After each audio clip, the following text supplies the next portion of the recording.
over there. Hi. All right. So, you know how imperfect action is one of those things that I try to do? Well, this is one of those imperfect action things. I have been thinking about doing a review on my Sig Academy experience last week, and it's already Sunday, and I don't want to wait another day and try to figure out how to get it just so.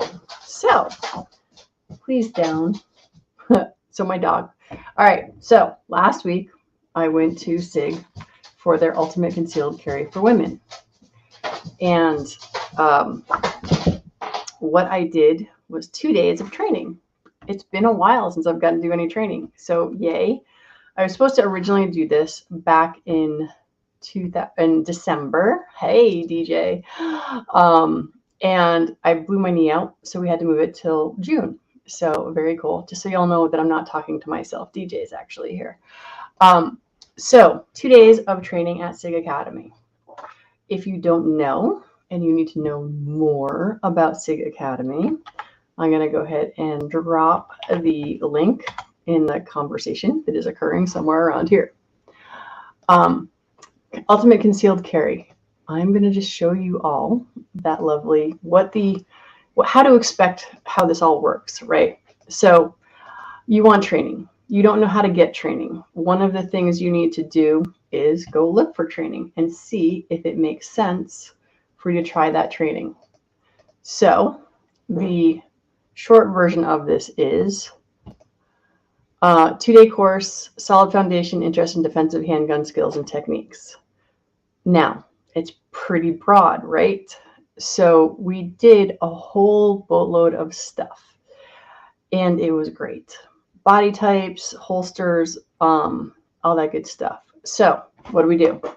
Day one, worked on outside the waistband holsters, just so that they could, evaluate the students. Because as an instructor, I can tell you, we can have a plan for class, and it may not go according to plan because we never know what the skill set is for our students.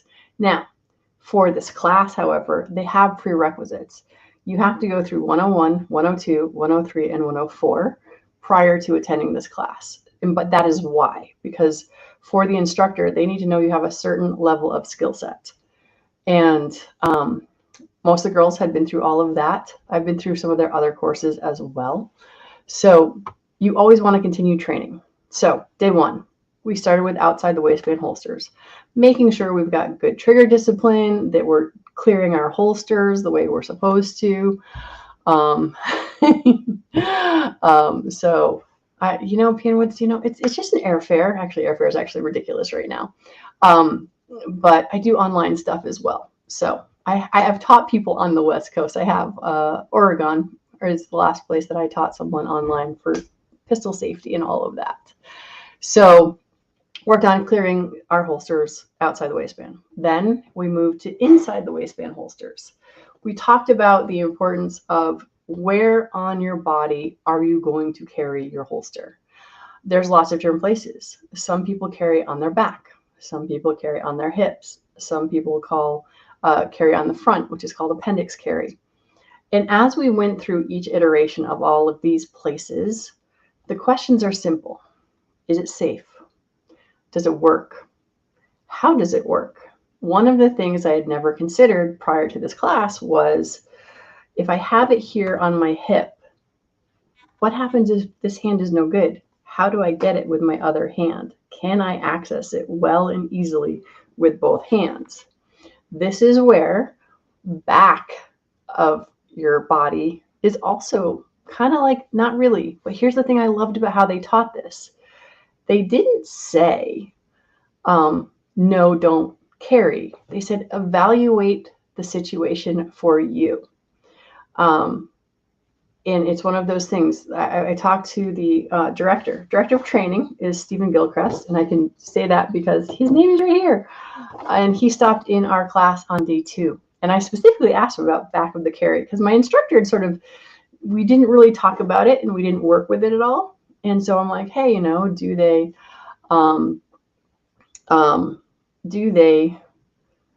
say, no, don't do that? And at SIG, they do not say, no, don't do that. They say you need to ask the questions to evaluate what you're doing. And I just have to talk about this. So DJ, I never thought distance learning for firearms was a thing I could do either. And then I found ways to make it work. So, yeah, because I thought for sure, but COVID changes everything. So I love the fact that instructors don't say, no, don't do this. They say, evaluate what you're doing. So front, back, is it safe? Number 1. 2, can you access it with both hands no matter where it is, right? So that's around the world of your body, trying to decide where it's going to go. We talked about shoulder rigs. So on day 2, we talked about some other stuff. We worked a bunch of drills on day 1, went through like 200 rounds of ammo.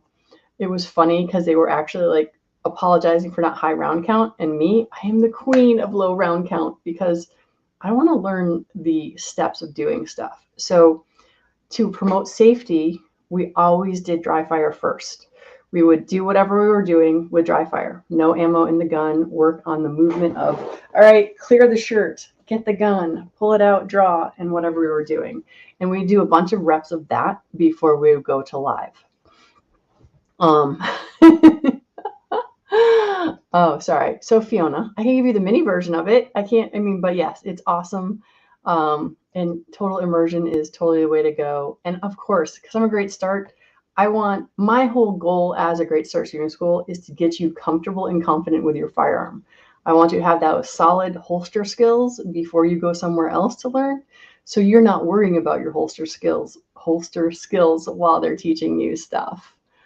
Been carrying the small back palm out for 90 years. Well, I don't understand. Wait, I've been carrying small of the back palm out for 29 years.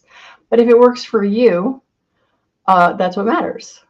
There's lots and lots of things why small of the back is also not necessarily awesome.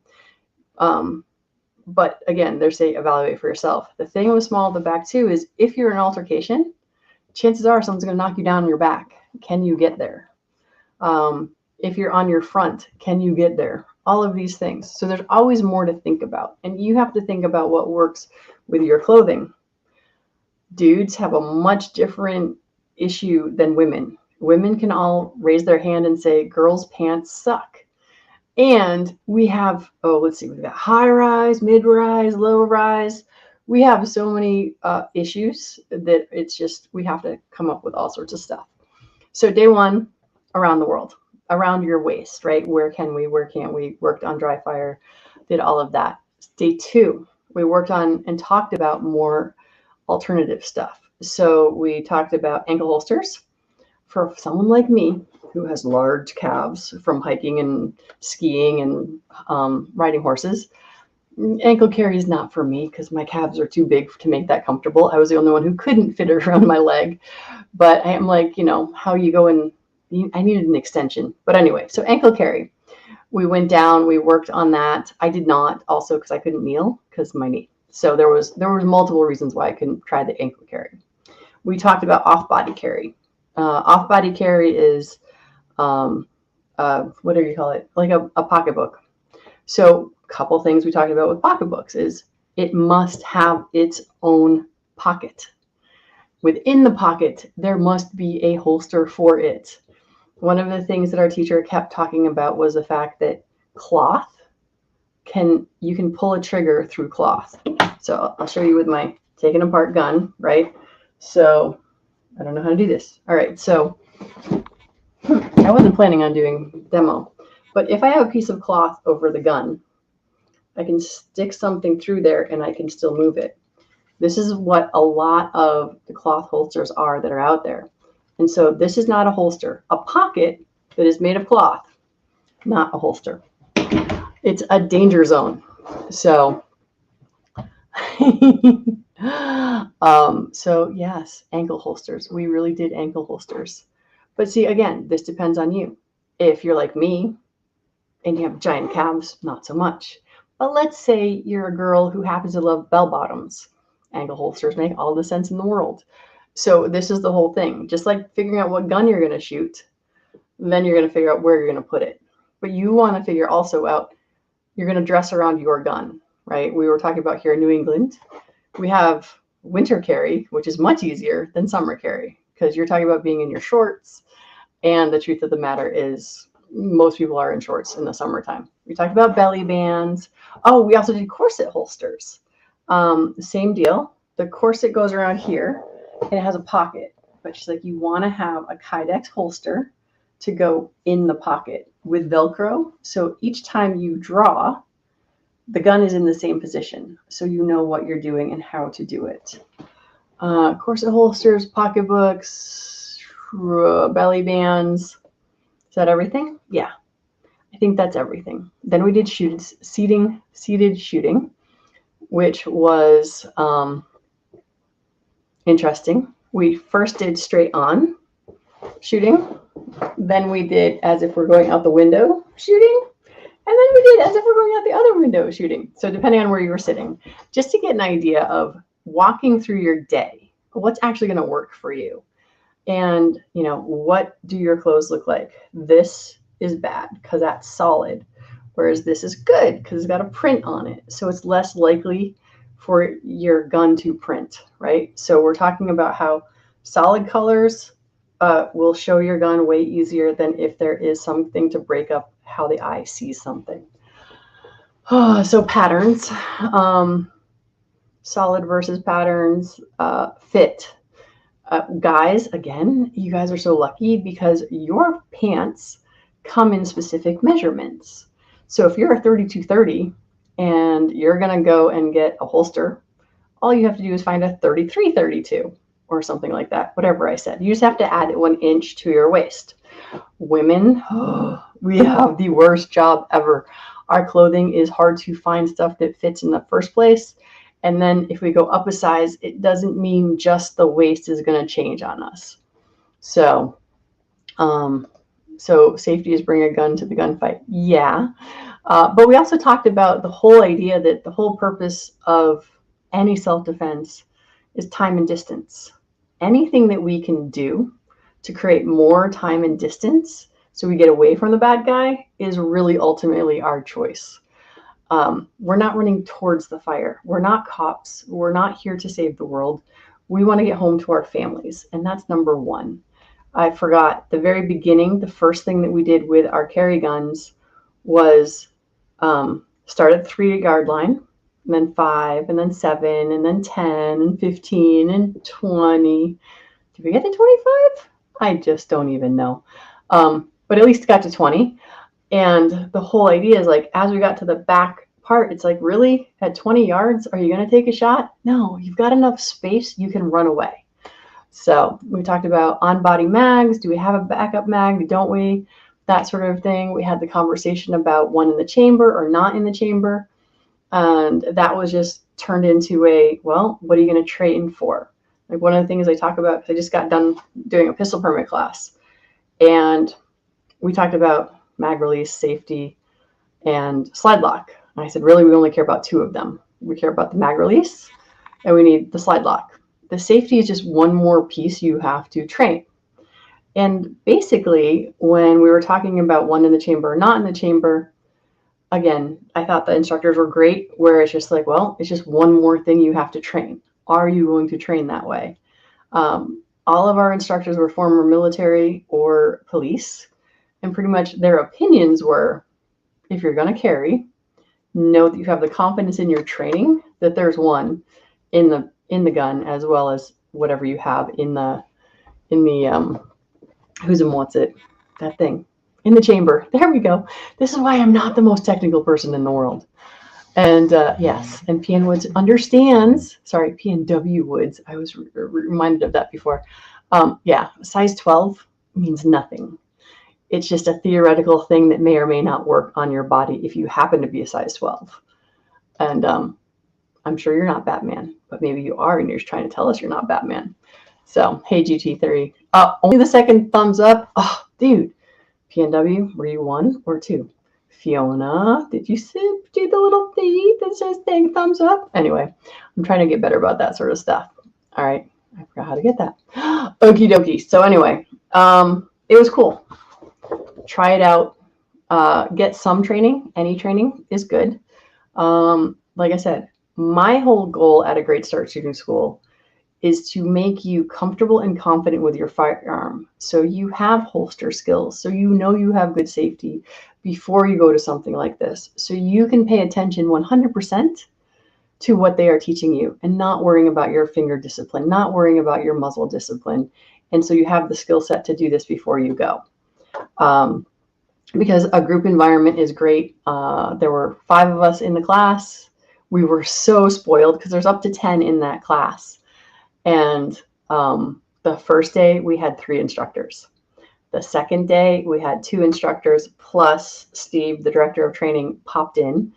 And so over the weekend, we had a total of 6 instructors talk to us and spend time with us.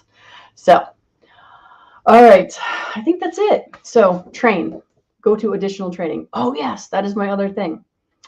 If you never come to training by me, please go to Great Start Shooting School, see if this is something that you would like to do with me.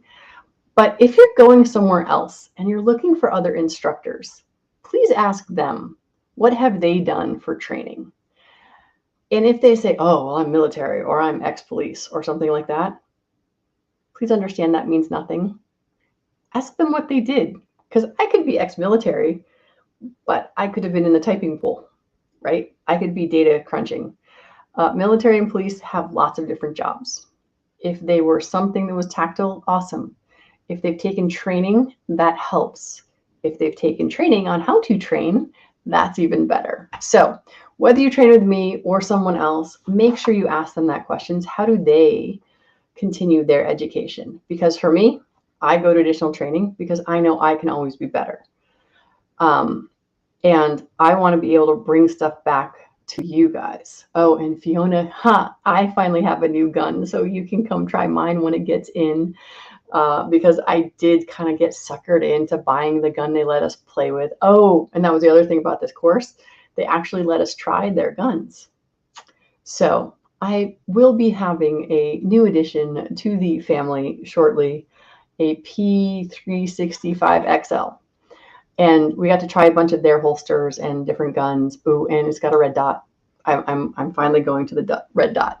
But this is why you want to go to additional training. If you come here, we have lots of guns for you to try. And I say we because, I don't know, I believe in the royal we.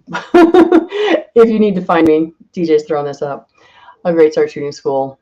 3 out of 5 are watching. Hit thumbs up button. Oh, well, 3 out of 5 is better than nothing.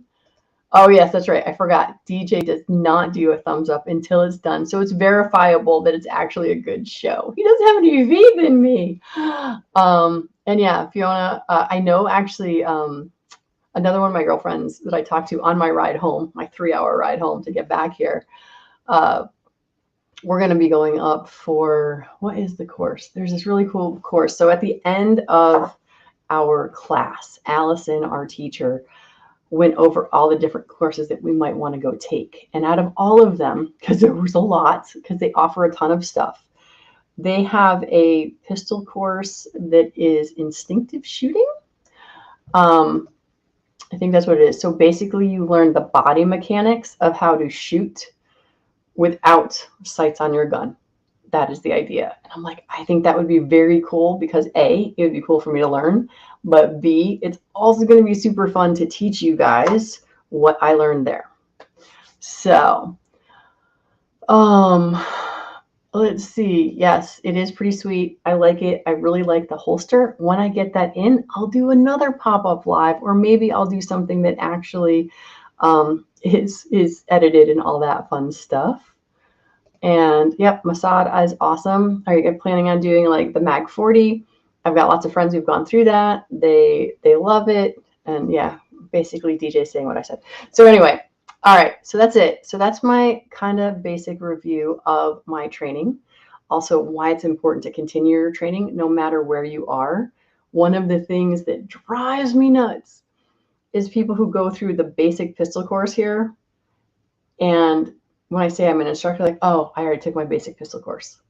And I'm just like, oh, if you think taking your basic pistol course makes you a shooter and makes you good enough, think about it.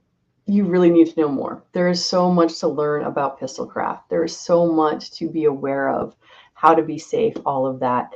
My students that we had today, You know, it's like, if you want a firearm for self-protection, you need to be educated and understand how important training with that firearm is. My personal opinion is, if you think you're going to buy a gun, have it in your house, and that makes you safer, the answer is no. You need to train with it to be safer. All right. So Moo, got any cookies for me? I think you need to bake me cookies and send them. Anyway, hi Moo, how are you? Oh, and for those of you who don't know Moo, Saturday night, Suicide Friends Saturday, I was just giving him a whole raft of stuff because I don't know why. Because I think To Live Moo is just a cool name, and barbecue wasn't here to pick on. So, all right. Well, that is it. This is already longer than I expected. I hope this inspires you to do one of two things. Come to me, get more training, so that you're comfortable when you go to a big class of 10 or 15 people, depending on, and the size of class always depends on the subject of the class. And I think when you sign up, it tells you how many. Oh, yeah. So, hold on. If I click on that, does that work? Yeah.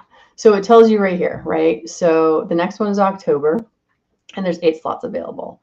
And then the next one's November, and there's 9 slots available. So there's probably 10 slots in that one. But if you just happen to go to their pistol courses, or you pick any of these, of course they do military and all of that. And if you're, rifle, shotgun, all sorts of stuff, you want to learn how to work on it. So they have tons of stuff. When you just click on their pistol stuff, again, I think Allison said they have over like 400 different courses. So, this was the other thing she actually talked about, is the pistol course progression. Wow, I can speak.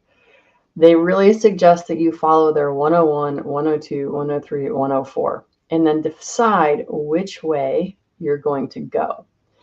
Because this way, and I'm actually considering doing the instructor thing, but they really like the way this works. And so what did I just do? I guess I just did concealed carry. We just happened to do an all-girls class. So the skill builder one, which I'm talking about doing, I think might be this dynamics one, where you learn how to shoot without, whatever that's called, without sights. But I'm not sure. So anyway, that's what we're doing. So you don't have to do them in that order, but the instructor said it actually works really well if you kind of do that stuff.